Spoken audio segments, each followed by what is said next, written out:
Hello students, my name is Srinivas. Welcome back to SV Chemistry Academy. ఈ వీడియోలో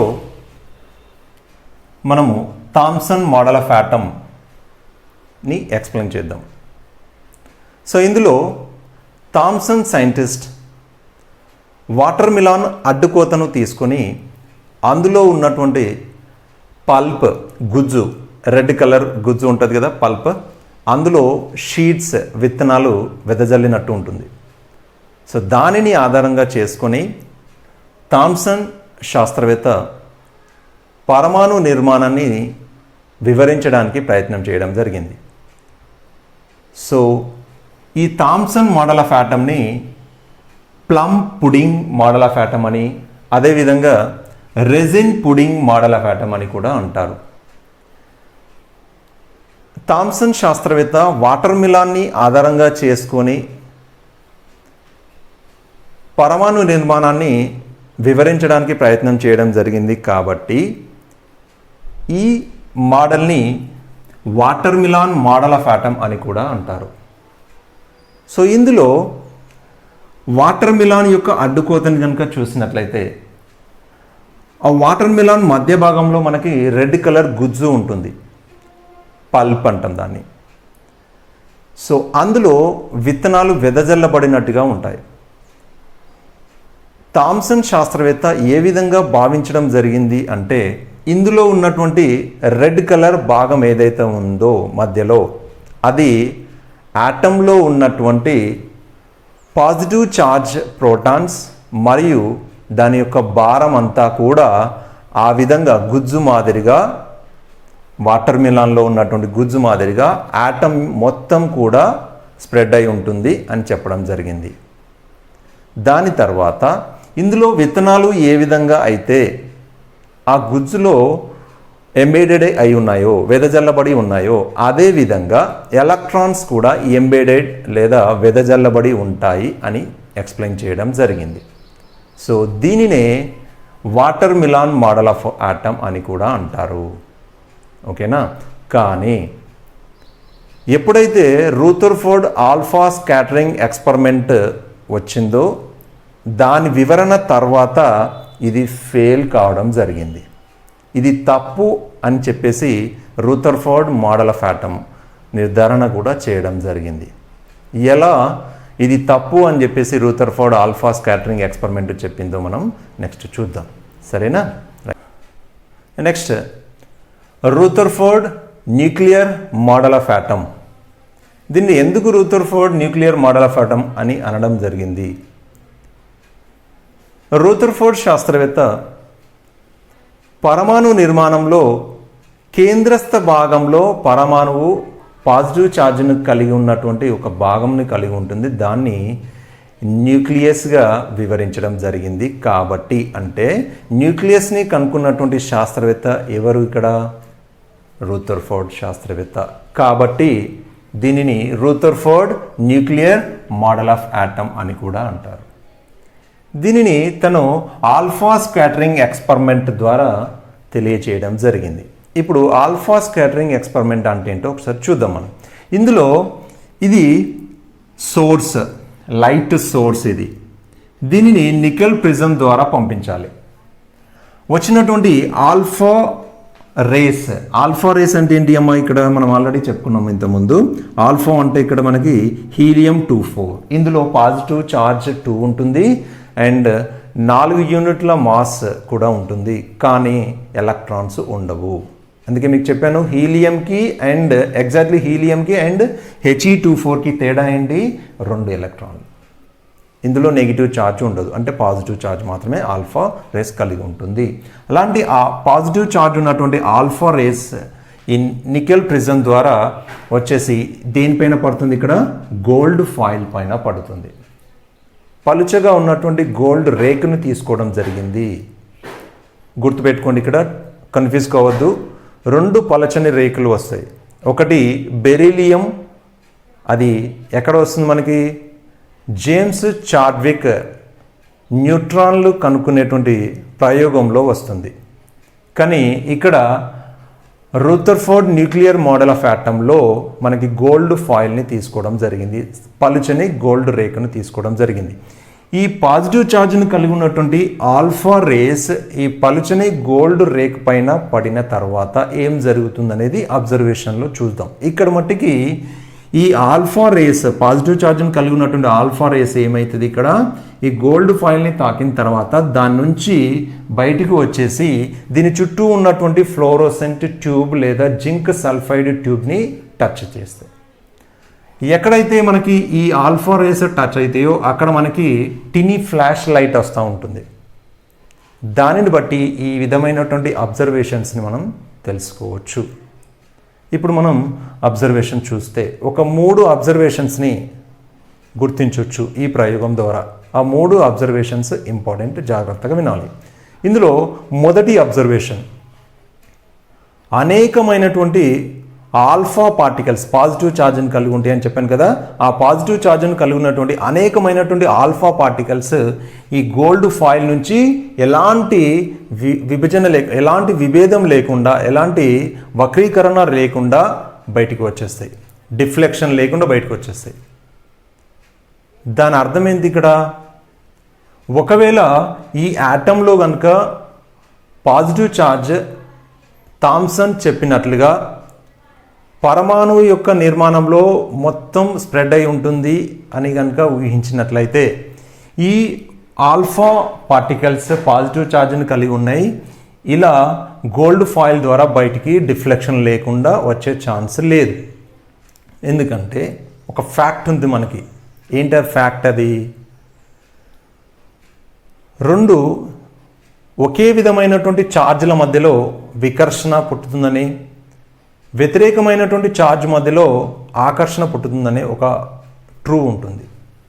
so ఆ truth వలన ఇక్కడ మనకు అర్థమయ్యేది ఏంటంటే, ఒకవేళ కనుక థామ్సన్ వివరించినట్లుగా పాజిటివ్ ఛార్జ్ యాటమ్ మొత్తం కూడా స్ప్రెడ్ అయి ఉంటుంది అని కనుక అనుకుంటే, ఈ పాజిటివ్ ఛార్జ్ కలిగి ఉన్నటువంటి ఆల్ఫా పార్టికల్స్ డిఫ్లెక్ట్ కావాల్సి ఉండేది, కాకుండా డైరెక్ట్గా యాటమ్ నుంచి బయటికి వెళ్ళిపోతున్నాయి. అంటే దాని అర్థం ఏంటన్నట్టు, చాలా పార్టికల్స్ యాటమ్ నుంచి బయటికి వెళ్ళిపోతుందంటే యాటంలో మోస్ట్ ఆఫ్ ది స్పేస్ ఎంటీగా ఉంది అని దాని అర్థం. పాజిటివ్ ఛార్జ్ ఉన్నటువంటి టోటల్ యాటంలో స్ప్రెడ్ కాలేదు అని దాని అర్థం.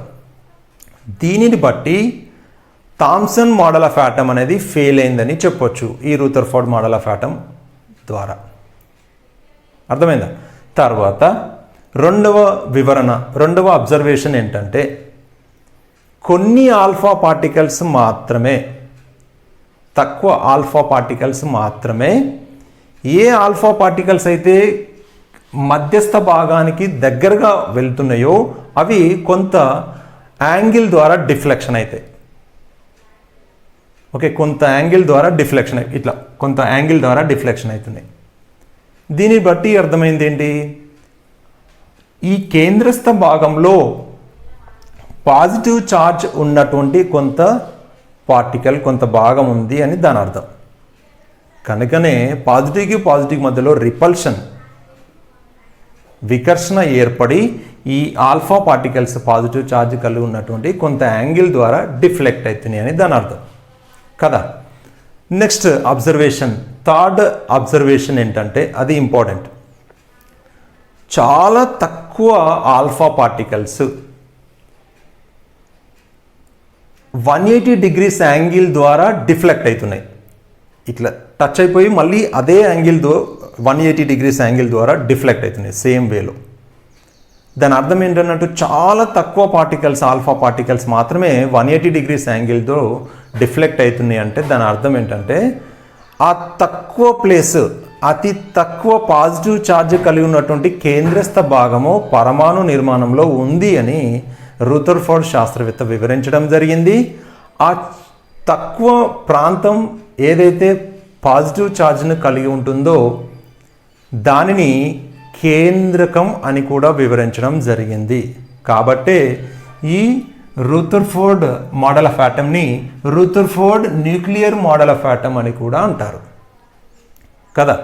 ఇందులో పాజిటివ్ ఛార్జ్ మరియు ఎలాంటి ఛార్జ్ లేనటువంటి తటస్థంగా ఉన్నటువంటి న్యూట్రాన్స్ కూడా ఆ కేంద్రస్థ భాగంలో ఉండడం వలనే పరమాణు యొక్క భారము ఆ కేంద్రస్థ భాగం ద్వారా మనకి వివరించడం జరుగుతుంది అని కూడా చెప్పడం జరుగుతుంది.